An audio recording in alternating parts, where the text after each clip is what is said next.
So, today we will discuss anatomy. Actually, this is comparative anatomy of lungs of domesticated animals. With the help of this schematic diagram, we are actually going to discuss some major difference between the structure of lungs of the different mammalian species, which are helpful to identify this lungs belongs to which species. There are some major difference, or these are you can say these differences are based on their gross appearance. Based on their gross appearance, these differences which we are going to discuss, comparative anatomy of different mammalian species. This first diagram actually belongs to dog. The similar structure you may find in cat, in carnivorous. Next one is ox. Similar structure you may find in small ruminants. The size may be different, sheep and goat. This one is horse, equine species. This belongs to pig. This is the 4 different diagrams. These are not, you can say not 100% exact anatomical diagrams. These are the schematic diagrams to understand differentiation between the lobes of the lungs, the variation between the lobes of the lungs of different mammalian species. So, for these, the other thing, if you want to understand a little bit, this is somehow dorsal aspects. This is all diagram is actually showing what?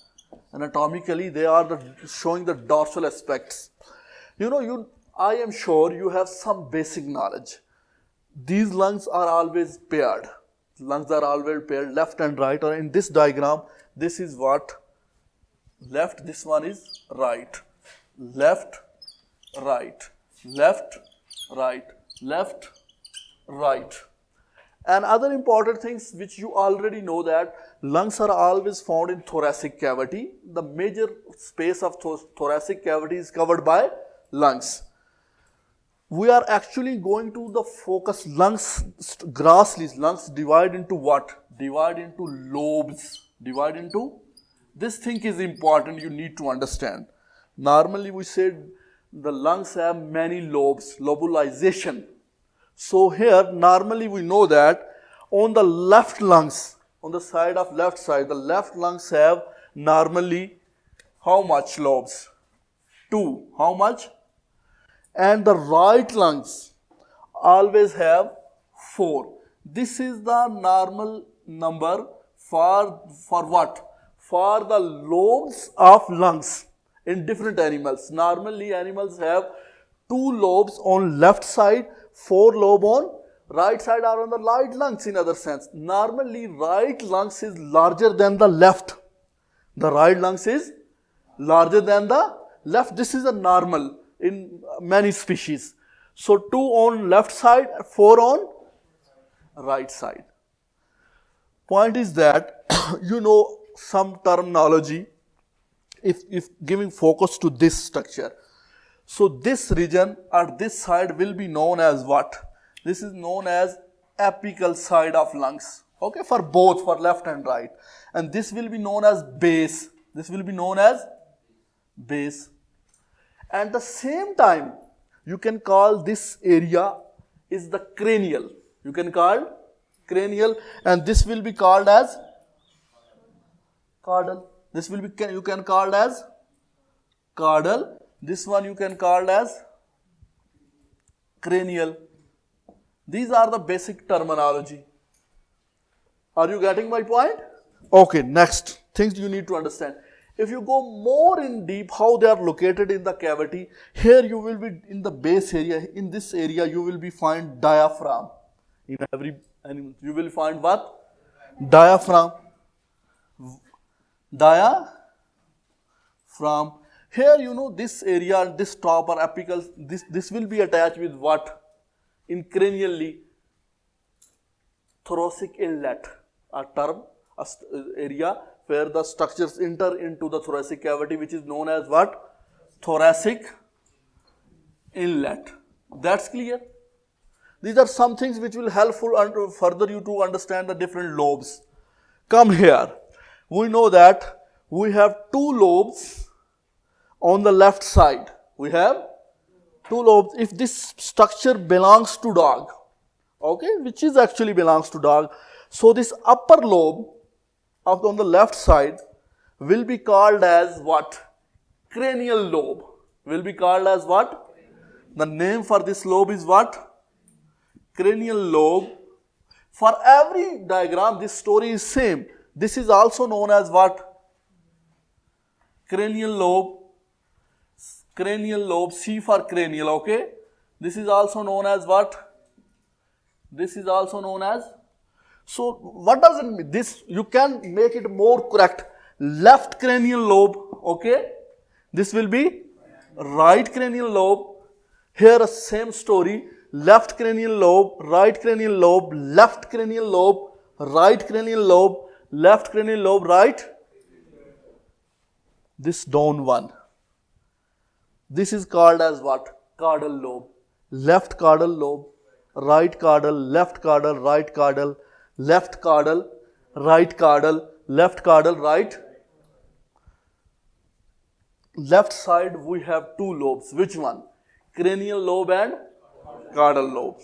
That's clear. Interestingly, you can give another name. You can call cranial lobe as apical lobe. You can call, because the different books use different terminology, that's why I want to clear these points. So you can call this apical lobe as well. Cranial lobe can be called as apical lobe and caudal lobe can be called as what? Diaphragmatic lobe, from diaphragms.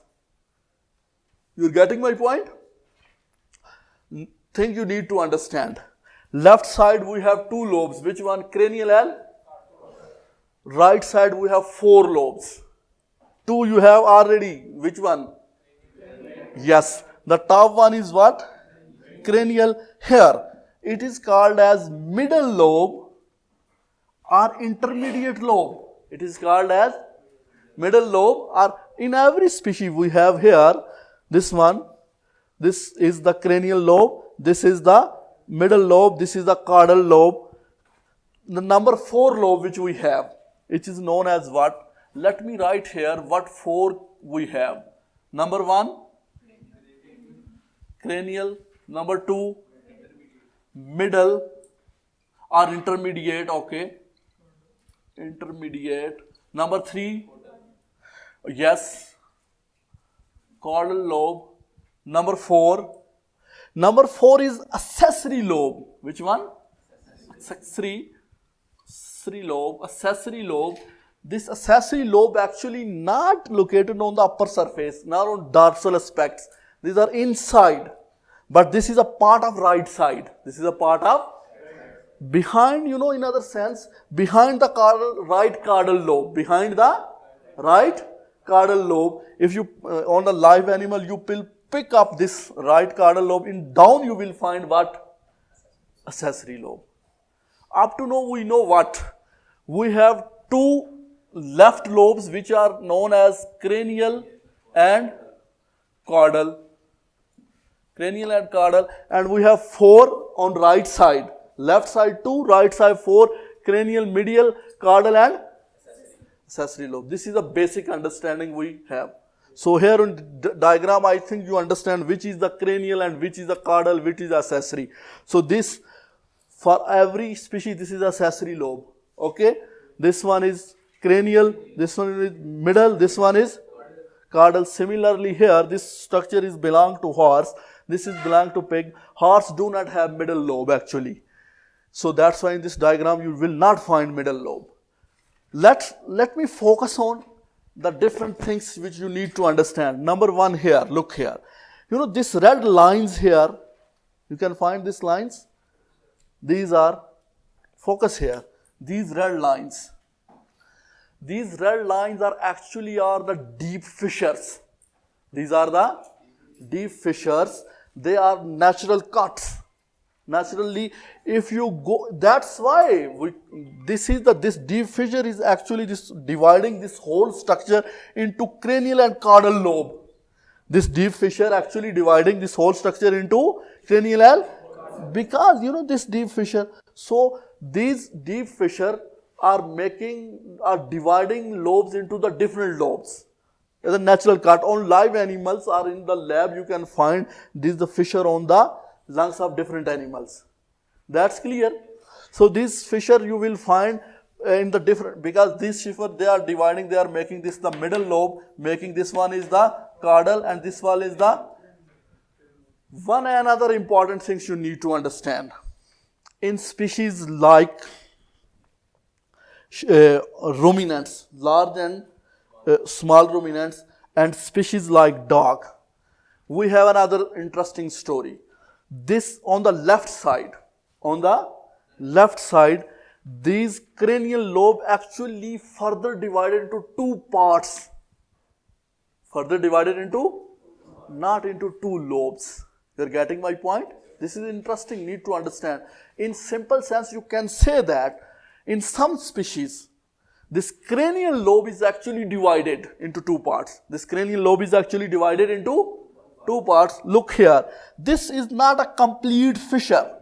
This is a half fissure which is actually dividing a single lobe into two parts. Single lobe into two parts. Similarly, here we have, here we don't have. Okay, actually, here we have, in pig we have this, they're dividing this the part one, two parts. Thing you need to understand that this is a important comparative point.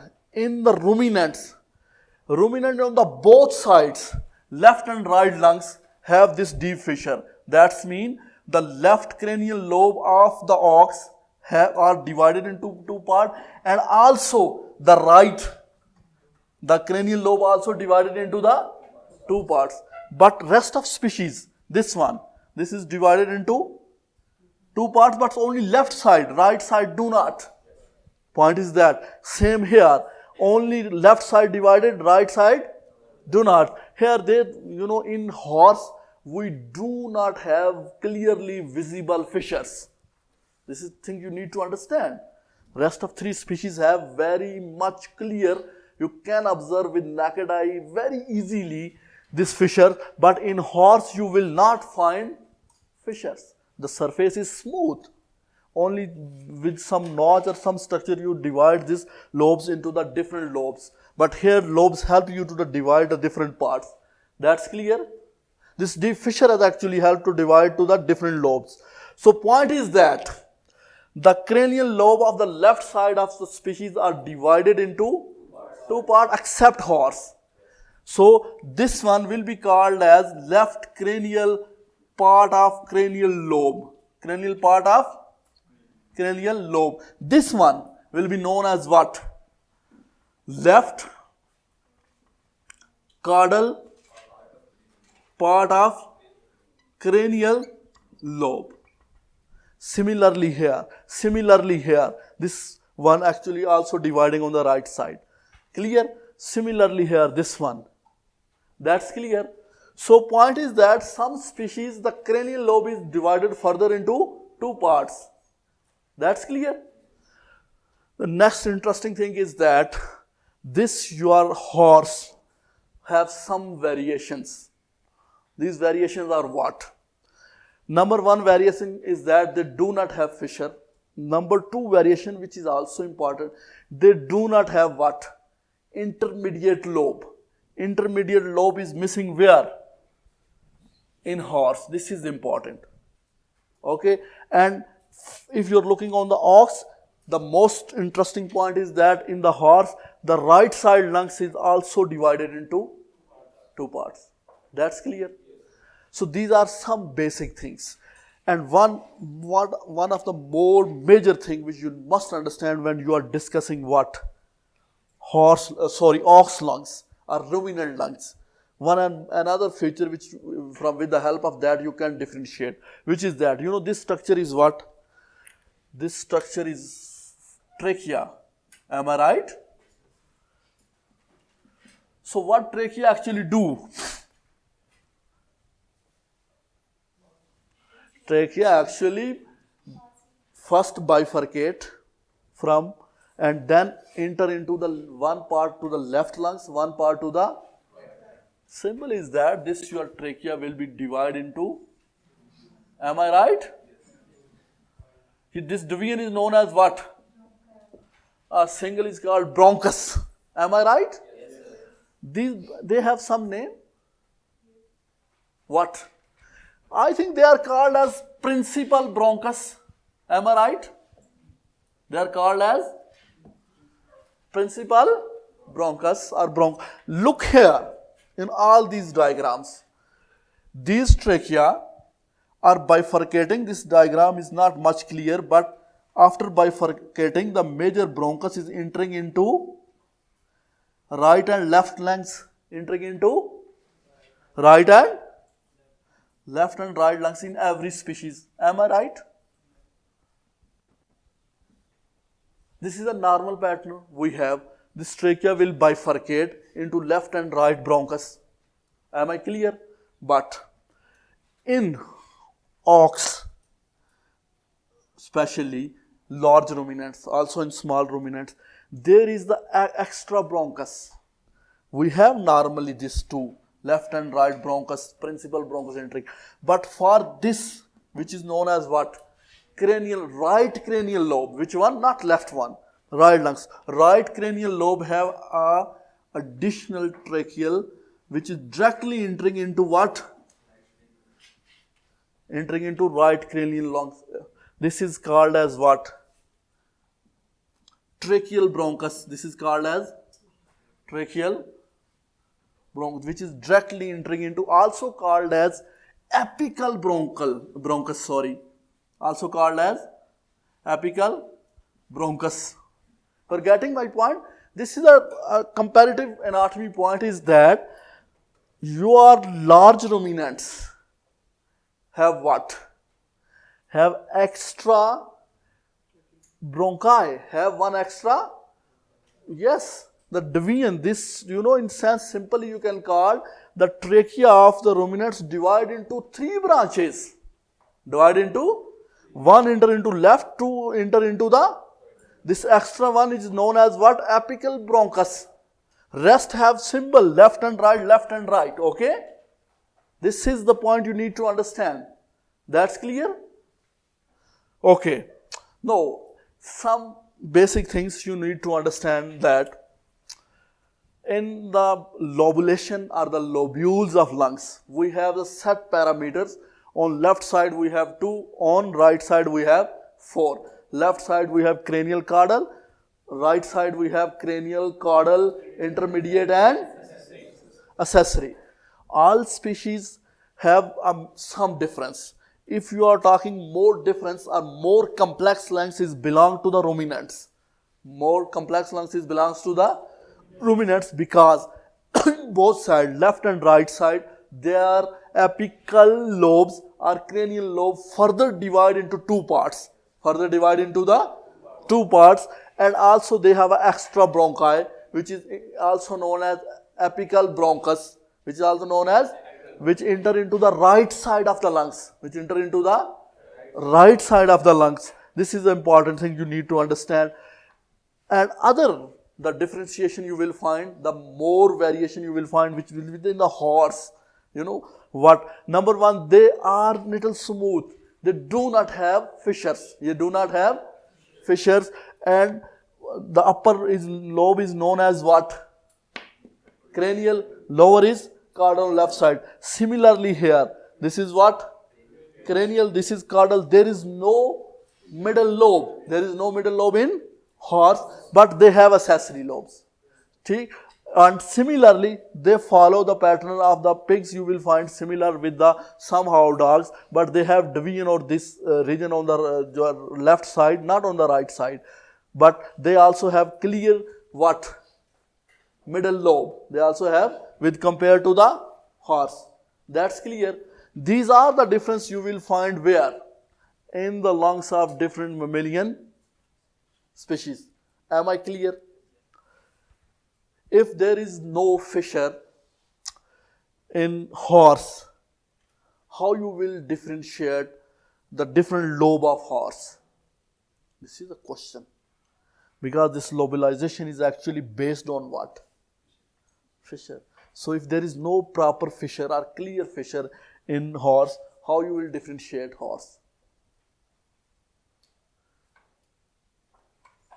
Is it a question or not? There is no question like this. Actually, if you understand this point, this is a very different view. On that side, there is a term which is known as what? Cardiac notch. Which is known as what? Cardiac. Actually, this lungs are associated where? They are associated in thoracic cavity. More specifically, they are located in where? Pleural sac. Between pleural sac, we have what?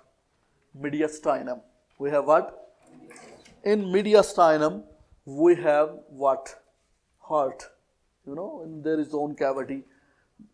So here you will find what? Heart. You know, if in the case of animal,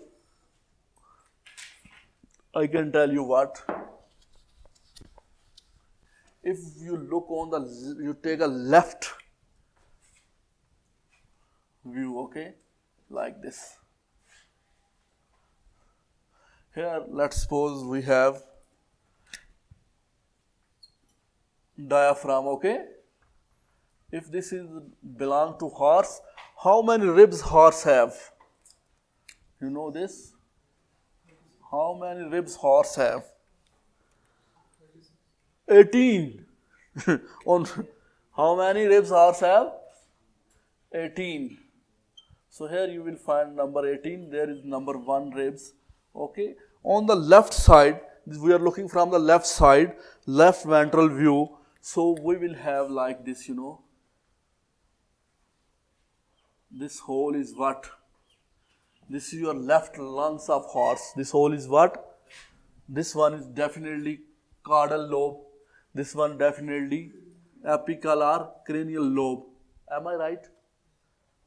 So here, this surface, you know, this one, this notch, here you will find what? Down here. Here you will find heart. You will find heart, okay? H for heart. Clear? So, because this little notch is creating here in the lobes of horse, you know, this notch is known as cardiac notch.